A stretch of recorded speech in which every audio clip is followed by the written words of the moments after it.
You wanted to see me, Captain? Yes, Counselor, please, come in. Sit down. You're probably not aware of this, but I've never been particularly comfortable around children. Really? For some reason, they just don't seem to respond to me. I see. Frankly, I think that my time would be best served carrying out the duties and responsibilities of a Starfleet captain. Seldom have I heard an explanation so well rehearsed.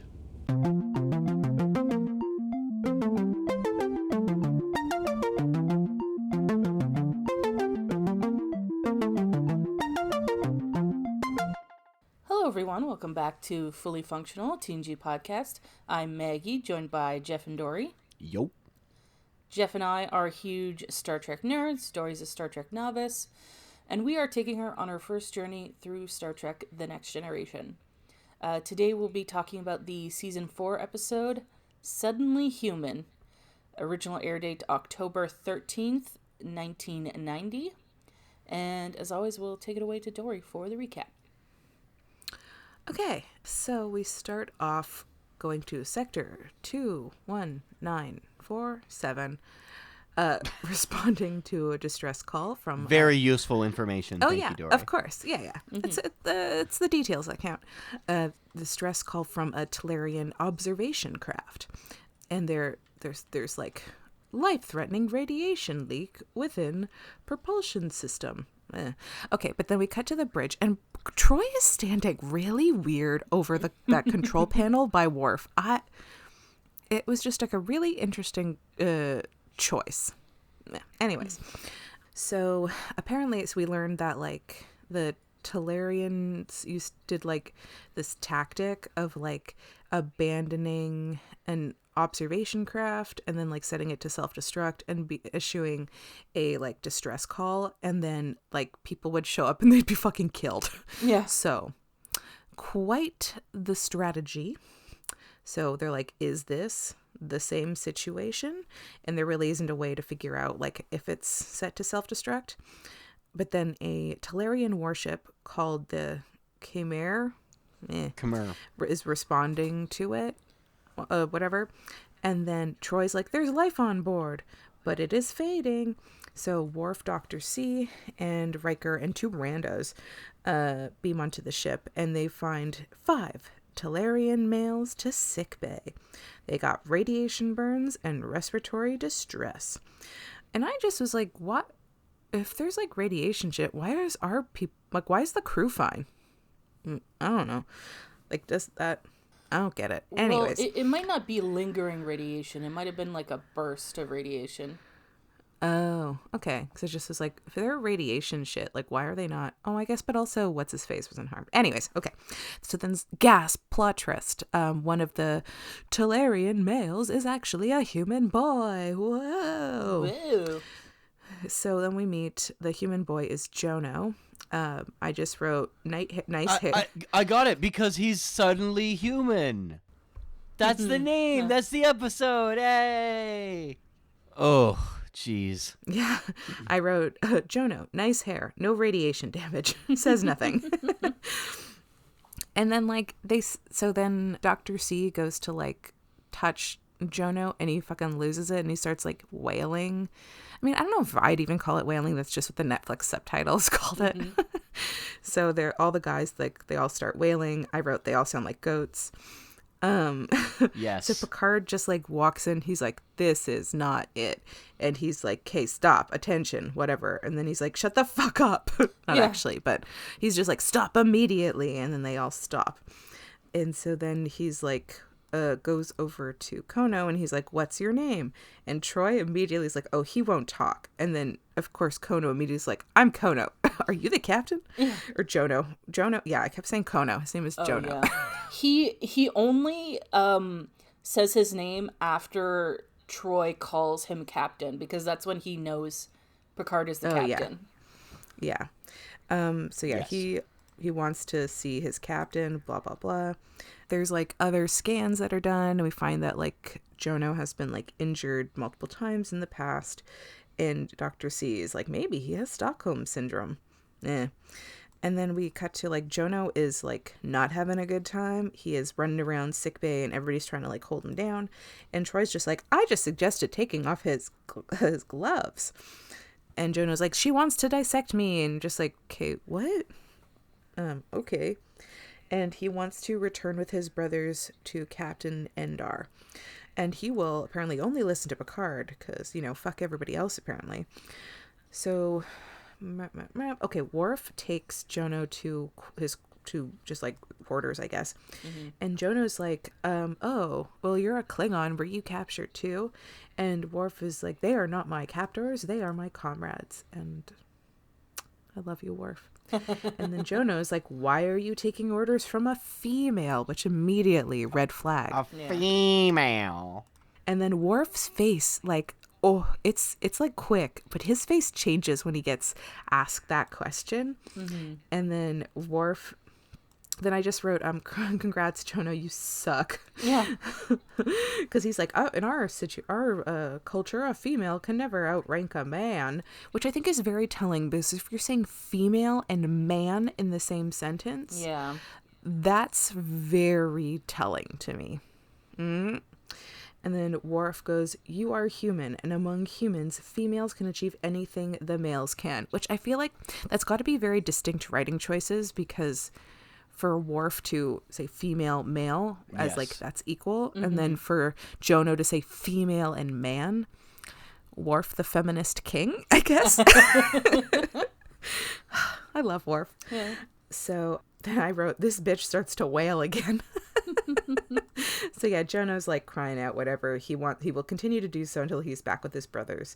And Worf just like walks out. He's like, I'm done. I'm calling it. Goodbye. Done with just, this like, shit. Walks right out. Yeah. Well, he finished his job. He brought the boy to his room. Yeah, he's like, I don't get paid enough to listen to this kid wail. Yeah. So then we learn that Jono is actually Jeremiah Rosa, who's Admiral Rosa's grandson. Mm-hmm. So then Data gives us a whole like rundown that Jono is like 14 years old. His parents were killed by the invasion, I guess, of the Talarians. Jono was missing, presumed. Jono.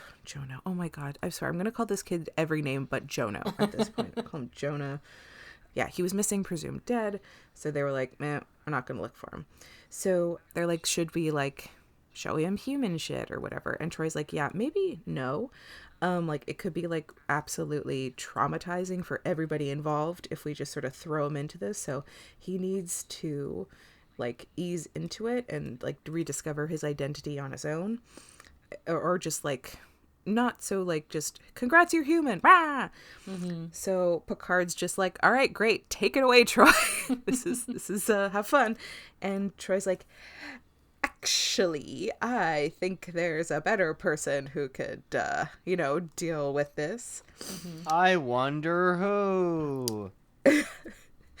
So, she's like, you should be you, Picard, because this kid hates women. So, and then it just like Picard's face is just like, he's in his worst nightmare. Yeah. Because now he has to go deal with a child. But also, I don't know if it should have been Picard, but whatever. For story-wise, we're going with Picard. So Picard walks into Jono's room and immediately like his face is like, I think Jono's still yelling, and immediately Picard's just like, his face is like, I regret everything I've done to this to get up to this point. Then like Picard immediately, I love, he does not know what to do with kids, because then he's like sits down in a chair and he's like, Lol, what do you like? Do you want to like spruce up your room? Anything we can do to like make it cooler? You want like pictures, games, anything to like, make it cool? And then Jonah's like, yeah, I don't really like this place, and I always lived with my captain. And Picard's face just like, no, this is the biggest nightmare. Yeah. This is his living nightmare. And he's like, okay, well, I guess he brings him to his quarters, and he's like, just so you can see, this is absolutely not the place you want to be at. And so Jono then like goes around and keeps touching all Picard's shit. And Picard's like, no, wait, put this back. It is bad. Also, Jono doesn't want to take off his gloves because he doesn't want to touch an alien. So I'm like, oh, cool. Not only is he sexist, he's also kind of racist. Yes. I noted that in my notes. I was just like, Jonah is both sexist and xenophobic. Excellent. Yeah. This kid's really hidden all the boxes. Also, he said female, which to me that's its own category of grossness. Oh yeah, so like Picard confronts Jonah, asks Jonah, whatever. God, okay, at this point, just whatever name I say, just assume I'm talking about that blonde kid. He's like, yeah, there's like, you've got a lot of like wounds and shit. Like, were you abused or what happened? He's like, oh no, it was like pain is nothing. So they're like, okay, is there like, what did I write? I don't know. I'm gonna skip that. I don't know what I wrote there. So then like Picard, then like this is not going well. So then like Picard is in his ready room talking to, I think it's his ready room. I don't remember. He's in a room talking to Troy. It's his and ready room. He's like, yeah. Listen. Okay, yeah. So then he says to Troy, he's like, this may come as a complete surprise, but I don't really know what to do with kids. And Troy's like, really? Yeah. Really? What a shock. And then Troy says, strange, isn't it? You'll travel light years, dodge asteroid storms, brave hostile aliens, and yet, when asked to assume a parental role, you cringe. Why do you suppose that is? And then Picard goes, I'm not cringing. I'm just acknowledging my limitations. Honestly, I want to use that line now. I'm acknowledging my limitations. So, yeah, then she's like, okay, so they talk about like, oh, Troy's like, did you have friends as a kid?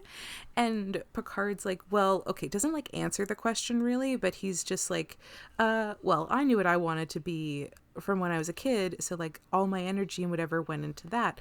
But I think like, wasn't he kind of popular or valedictorian? I don't know. Didn't he have some kind of valedictorian doesn't mean that you were popular, for the record. No, I know. No, I know. But like, I kind of got under the impression that like in the episode with his brother, Robert, that, I don't know, Picard like had a good time in school or something. He did, but he... Sorry, go ahead, Maggie. Oh, he was a high achiever, but he didn't necessarily like have friends. Like maybe a lot of people like admired him and stuff, but he didn't actually like hang out with people. That could be a thing. Yeah. Okay.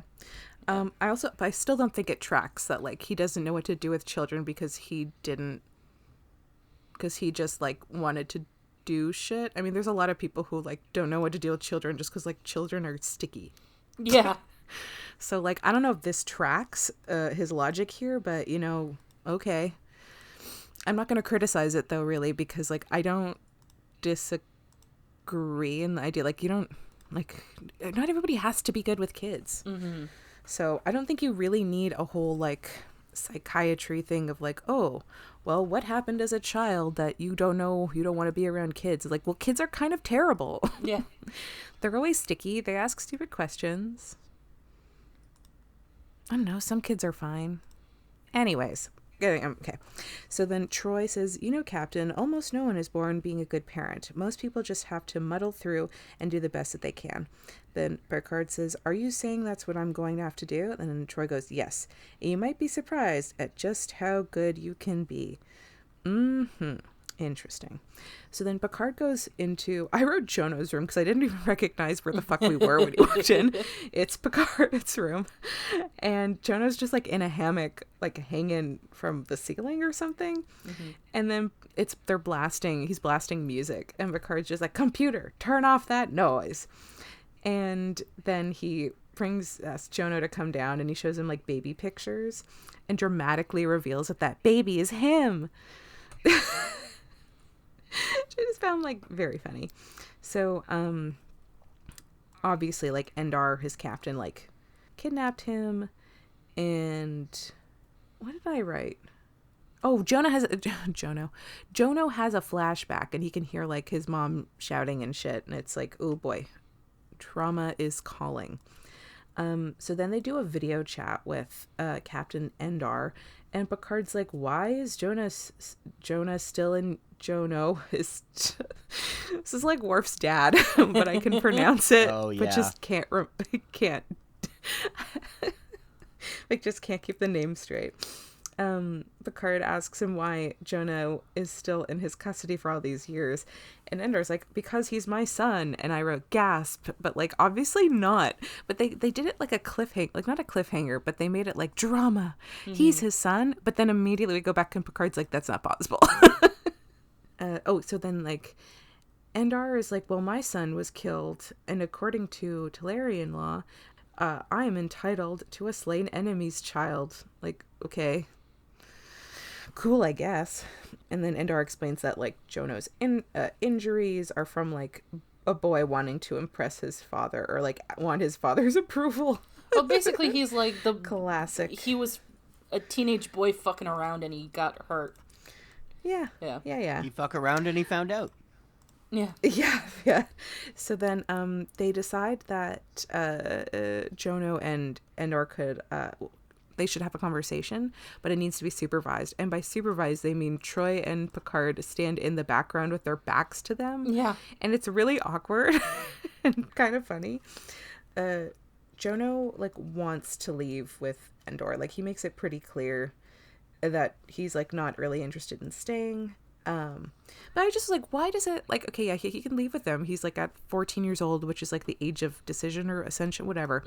So like he can make his decision. However, like if he wanted to meet his grandmother, why can't he just like meet his grandmother, but still choose to like go with the Talarians? Like, why was that such an issue? I don't know if he wants to meet her. But, like, if he did, like, it just seems like they didn't give him the option. It was either just, like, stay with us and to the humans or, you know, go with the Talarians. Like, why can't he just, like, it's not just one or two. Like, I don't know. Because it didn't even present him as an option to, like, meet his grandmother, but then, like, still be with the Talarians. So then Jono gets a message from his grandmother. And she is being real creepy about bloodline shit. Yeah. She's just like, you're the last of our line. And I assume you look like my son. And now we can continue the bloodline or whatever. And me and your grandpa are going to meet you. And I'm like, ooh. Not to be that person, but like maybe like Jono is right to maybe stay with the Talarians because they don't want anything from him. And this sounds like this lady is ready to just like get him married off or just baby making machine or something because she really wants that bloodline to keep going, which is creepy. Oh yeah, Jono is also like absolutely shocked to learn that his grandmother has a higher rank than Picard. And I know this probably isn't what triggers this tantrum, but it kind of seemed like it. Yeah. That, like, he learned that that she's a higher rank, and so he fucking, like, starts trashing. He just gets all mad. And he's like, if I were home right now, I would go to the Bray and run along the river as fast. Like, this kid, all he does is run around the river. He needs more hobbies. He mentions this multiple times, how much he loves to, like, run along the river. So he doesn't have any outlets, and he's angry. So Picard decides to teach him racquetball. Yeah. I don't know. So they put on like skin tight rompers and just like hit balls into a circle. I don't know. And then Jono has like a flashback and he like falls to the ground. Picard comforts him. And then he's like, yeah, I remember like my mom singing to him. And before I remembered shit, I was strong. Now, meh. And then Picard's like, it's part of being a human, Jono, but as deeply as you feel hurt, you can also feel joy. So then like Picard, I guess is another way to feel joy. Picard brings Jono to join Riker and Wes in 10 Forward. And he's like, what is that? And Wes is like, this is a banana split. Would you like to try some? And then they give him a spoon and he just does not look, he's like, what the fuck? And Data just goes, that is called a spoon. Yeah. Data looks so pleased because he's like, I get to explain things to people now. So then like Jono stabs the sundae so hard that it fucking explodes onto Wes's face. But also like, why is it blue and why is it liquid? Because like I couldn't even like, I don't know. I don't know. Like I honestly couldn't really see the sundae that well. Like I couldn't even see a banana. I don't know if it's just because I was watching on like my computer screen or what, but like I couldn't even tell what was in that bowl. If they didn't tell me it was a banana split, I would never know. So, yeah, it's all over the place, and then everybody's laughing, and then Data goes, I fail to understand why this is amusing. And then Riker goes, access your data banks under humor, subheading slapstick.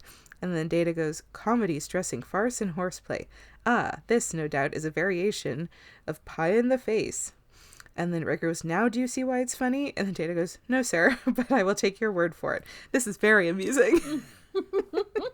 So then, like, Wes orders another banana split for himself and one for Jono. So then Picard, like, brings Riker over to the bar and they're, like, talking. And he's like, yeah, it's wild how, like, just a little while ago, he was crying like a fucking baby, like a big fat nerd. Yeah. What the hell? Like, it was so weird. Like, why are you just shitting on this kid? Why couldn't you just say he was upset? Or, like, why do you have to be like, he was crying like a baby? What? Like, what a weird thing to say. It's like, you probably like, that was a very, like, vulnerable personal moment. Why are you fucking telling Riker this? Yeah, it was weird. So we cut to, like, later when Jono is, like, wakes up in the night and then he's, like, watching Picard sleep and then fucking stabs Picard. Super chill, just full out stab. So then Picard is in sickbay and Dr. C is treating him, and then Picard wants to speak to Jono, and then the Talarians are going into attack formation, and Captain Endar is like, well, you didn't return Jono with the others, so if Picard was harmed, that's on you guys. Okay. So Riker basically is like, well, now we have to keep him because he fucking harmed the captain, so... Starfleet will be dishing out some consequences. But Endor is like, listen, if he's not back in 5 minutes, there will be war. There will be consequences. There will be blood. So then, yeah, basically.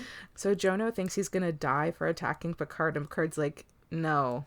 Actually, he gets off, like, very easy. He's just like, no, Jono, I'm not going to kill you. Nobody's going to kill you. You're actually... But, like, he's like, why did you do that? And Jono's like, well, I feel guilty for being happy. And apparently, like, Endar raised him and he feels like he's betrayed him and, like, thrown away all that he's given to him or taught him, like his home and, like, games and running along the river. Oh my God, this river must be incredible. I don't know. And so, like, as he got closer to Picard, he felt like he was losing more of the Talarian life. Leaving more of Talarian life behind, and Jono can't allow himself to do that.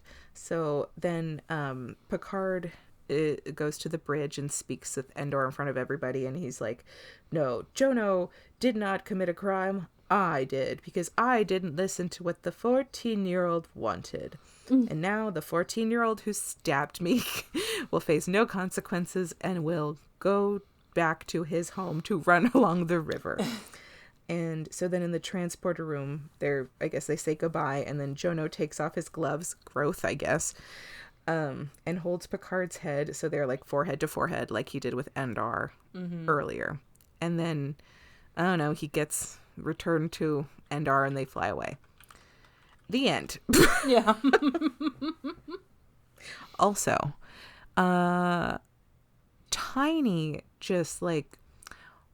Tiny welcome back to Boy Corner. Yeah. We got the boy mentioned in this, so nice to see you again, Boy Corner. Yeah. Yeah, I felt it was kind of weird that he didn't at least meet his grandmother. Yup. Yeah. Like, For the record, this episode got a good amount of backlash from fans, specifically for the fact that he goes back to his abductors and abusers in the end of the episode. yeah. The thing is, though, I don't necessarily disagree with that because it is kind of like... So Endar considers him his son, right? Yeah. And treats him as such. Mm-hmm. He was kidnapped, technically. It is, however, all he knows. Yep. And I feel like the episode makes it clear that this guy wasn't abusing him. Yeah. That he that he genuinely loves him and like has taken care of him. Yeah, and is treating him as he would his own son. However, like Dory mentioned earlier, I don't understand why it had to be one or the other. Like, Yeah. Why couldn't they go compromise, spend time each? yeah. Like, Why I don't couldn't it know, have been a just thing so- of like, I want to go back to with my dad, but I also want to continue learning about my heritage, and like maybe I can at least meet with my grandmother and tell her, like, I mean, 14 years old, it is old enough to know, like, for you to be able to have a say in where you want to be. But yeah, I don't think they handled it the best either. I agree with Dory that it could have been more of a compromise. I think Yeah. that for what this episode was trying to do, it didn't handle any of it in the best way, really. No. Yeah, it was. Yeah, agreed. It's honestly a little confusing because then also, like, this kid fucking stabs Picard with the intent to kill him. Yeah. And just, like, no repercussions. He's like, congratulations. I get to take responsibility for you stabbing me, and you get to go do what you want, I guess. Yeah. Yep. So, like, it kind of almost, like, this whole episode kind of feels like, what was the point? Yeah. Even though, like, oh, Picard gets to do some dad things, but it's also like, this kid sucks. Yeah. I think, like, they're going for, like, you know, it's okay that he doesn't want to be human because being human's not the end-all be-all of everything. And yeah, and like, that's fine. Yeah, that's fine, but yeah, the way they did it was weird. Yeah, I also just find, like, Picard just is so, like, set on telling this kid, oh, you're human, you're human. It's like, okay, but, like, stop. Men will literally murder their captains before going to therapy. Yeah.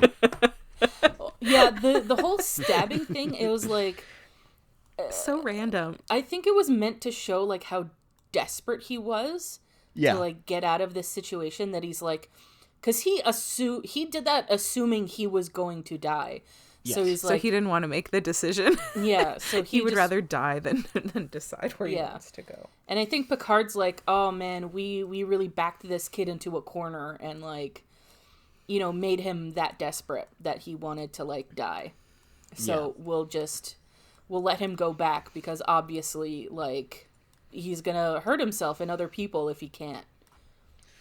I think what's really frustrating about going for that solution to it is the episode kind of implies that cultural traits are hereditary, and I don't like that I don't think at all. Well, no, because it spends so much time focusing on, like, the trauma of his abduction, but also he suddenly starts, like, you know, accepting the humans and behaving more like the humans after spending more time with the humans, and it's like. Well, Culturally, the kid is nothing like that and actually detests a lot of the behavior that he ends up accepting within only the course of a couple of days. yeah, but it's not cultural stuff. It's just, like, you know, when he's, like, in Talarian mode, he very obviously, like, suppresses, like, some of those emotions and stuff, and some of those, like, outward displays of emotion, which I think is more of a, like, I don't think that's, like, a cultural thing. I think that's, like, kind of baked into humanity. Well, it might be, but the episode doesn't go out of its way to make, like, that clear one way or another. It's really more so focusing on the fact that he is human, therefore naturally he's going to get along with humans more, which is absolutely not the right direction for them to go. Yeah. I don't think it was like he gets along with them more. It's just not like, oh, it's he not a has the deliberate. potential. Yeah. I wouldn't say that was a deliberate message. Just that he is naturally inclined to get along with human beings instead, or not instead, but just in general. And it's like that's not really the case here, not for what we're dealing with. Yeah. Also, they couldn't teach him to respect women when he was aboard the ship. I don't know. Just putting that out there. Yeah.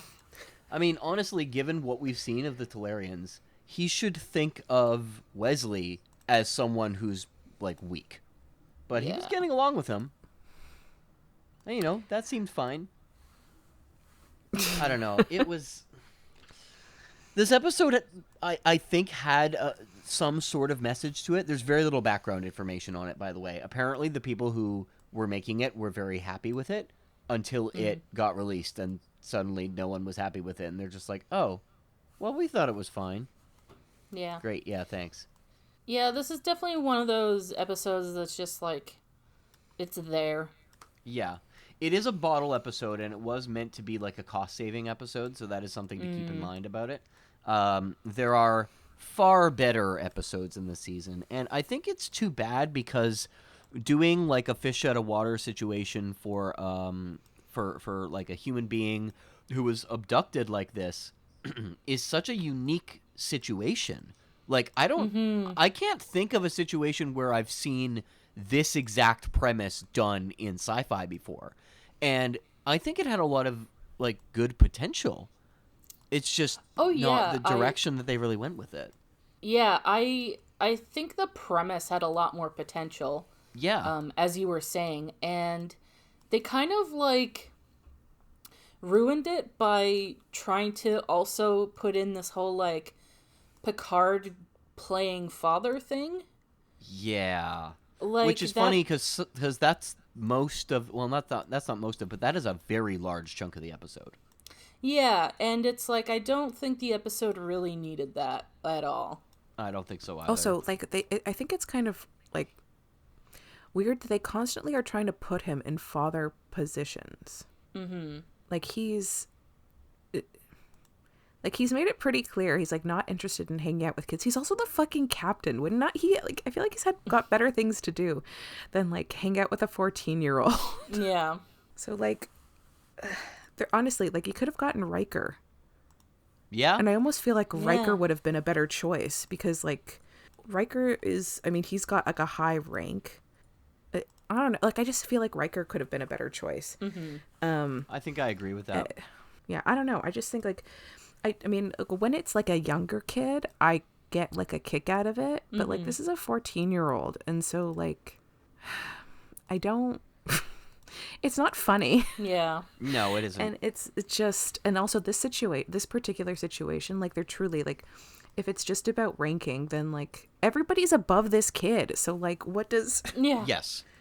so just because it was Picard, like that doesn't, I don't know. It just didn't make sense to me.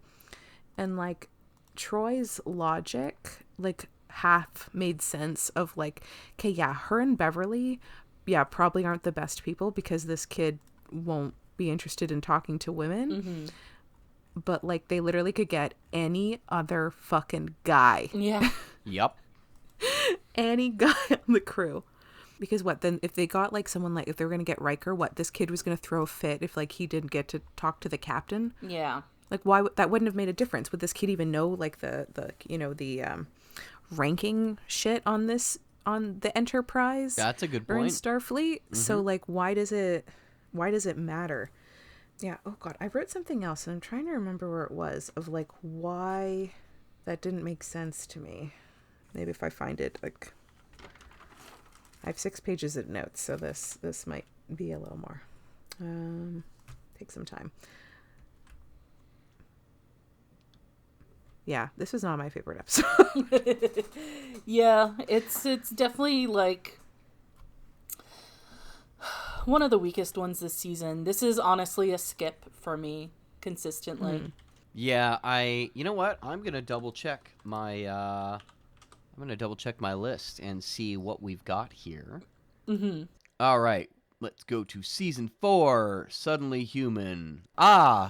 So the way that I worded it was weird moral episode, bad supporting actors in an otherwise decent premise. Sounds about right.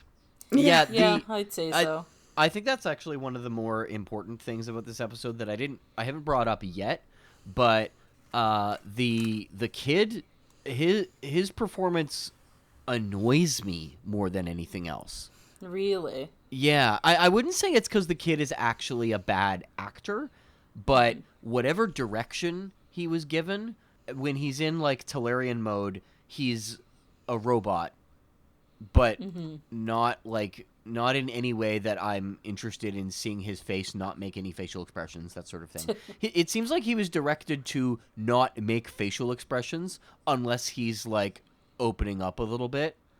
Yeah. Which is like, I'm sorry, that's not how you remain like reserved and and less emotional by not making facial expressions. People still need to express themselves in some way, and facial expressions are a very big part of that. And we saw it from the other Talarians that we had time with. And just the fact that he is trying to be a robot is like, okay, are you trying to be Data or what?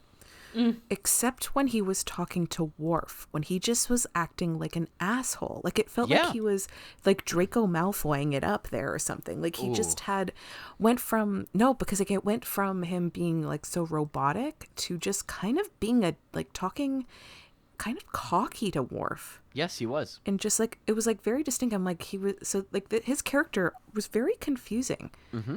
There was just like no consistency in like who this kid is supposed to be. Like, I don't get it. I mean, like, I don't like the character. No, me either. But I just found it was interesting that he went from like robot, and then is like acts like such a pompous dick to Worf, and then back to robot. And like Worf is still a higher ranking than him. So like what the fuck, like he's going to talk down to Worf because Worf listened to a higher officer even though it was a woman? Like, what? Yeah. This guy thinks he's better than Worf because he listened to his superior officer? Like, this kid... I hate this kid. He talks respectfully of Klingons and then talks shit about Worf. Yeah. And this is why Worf is the best.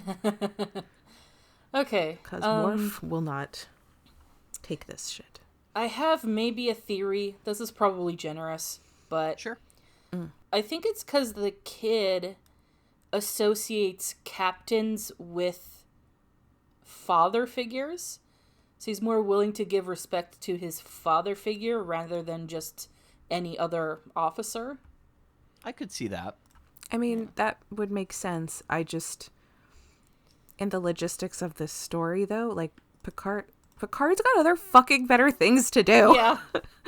this like babysitting this kid is should not be Picard's priority, regardless of like, because in anything they're like giving in to this 14-year-old kid. Mm-hmm. They're doing like he wants to only speak to the captain, so like he gets what he wants. He shares a living space with his captain. Mm-hmm. So Picard's like, well, I guess you're sleeping in my room, even though Picard doesn't want that. Like, they're letting like this he's a child. Yeah.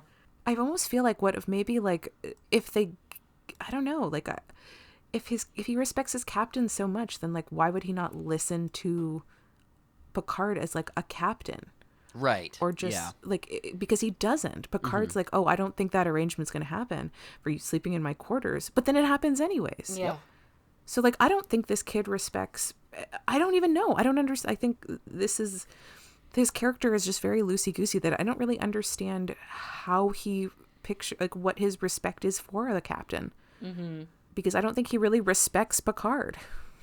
And that's why I think Riker would have been better, because he truly doesn't show any that he like respects like Picard, because he constantly just does. I mean, he stabs Picard, for fuck's sake. Yeah, and I feel like Riker's a much better choice to like get through to an angry teen.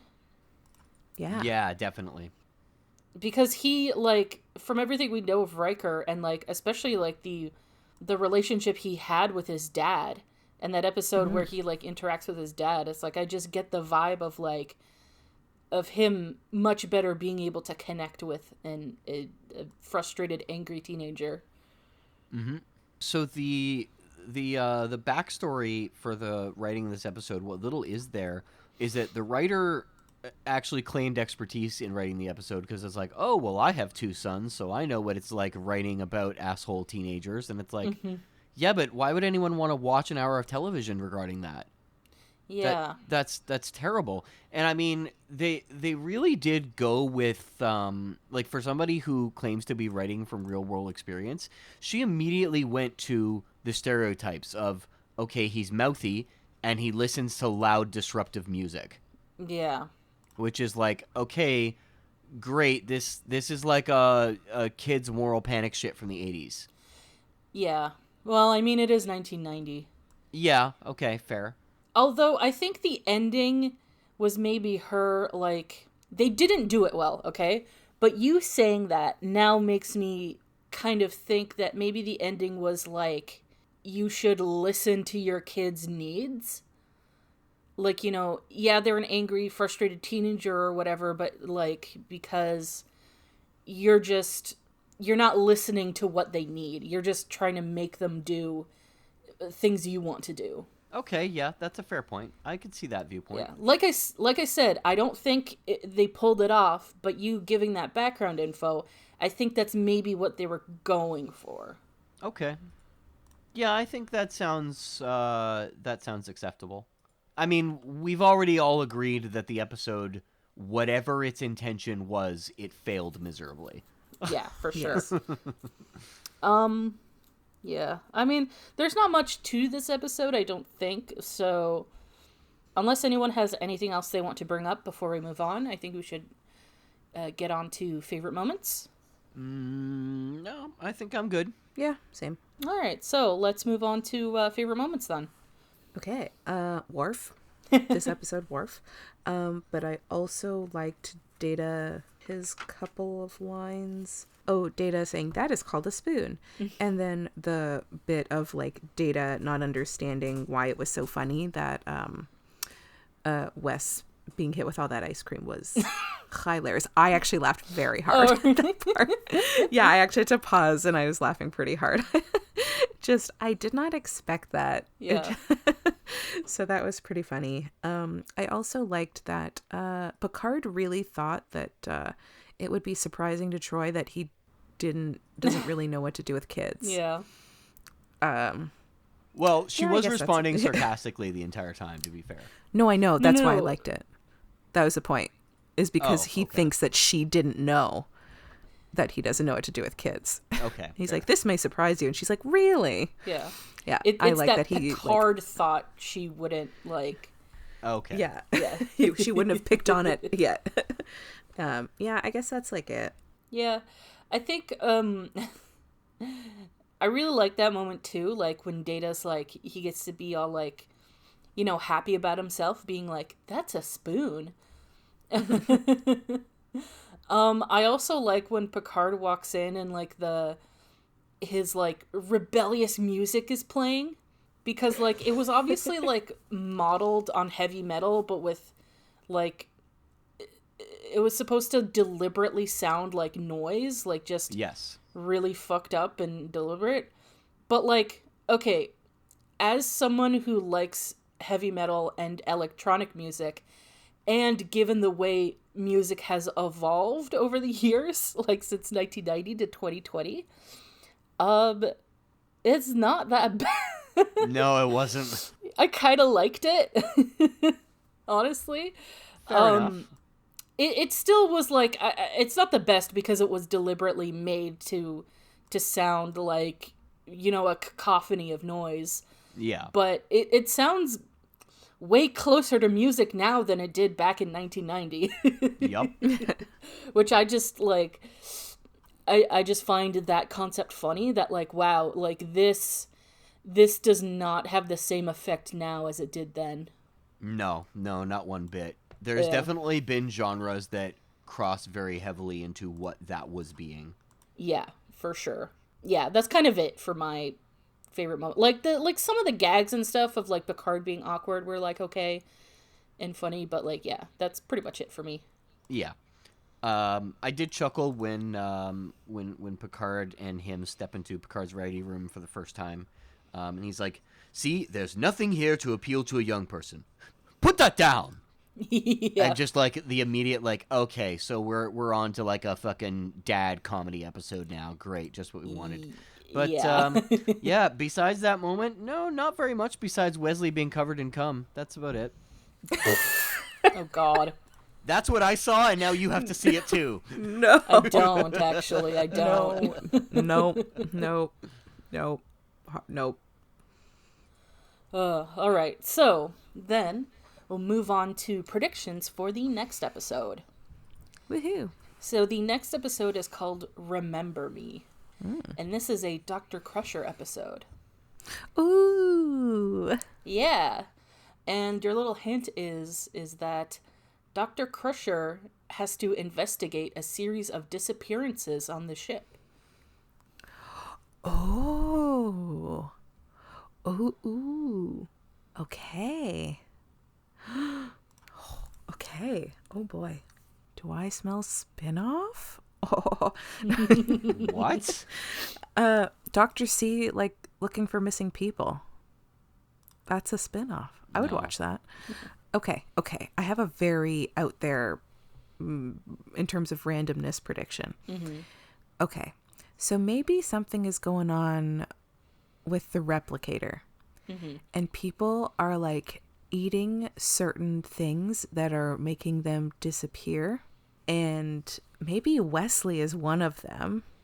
And because everybody else is fucking busy, Dr. C is like, well, Wesley is gone and this is not great. And she, goes to solve it herself.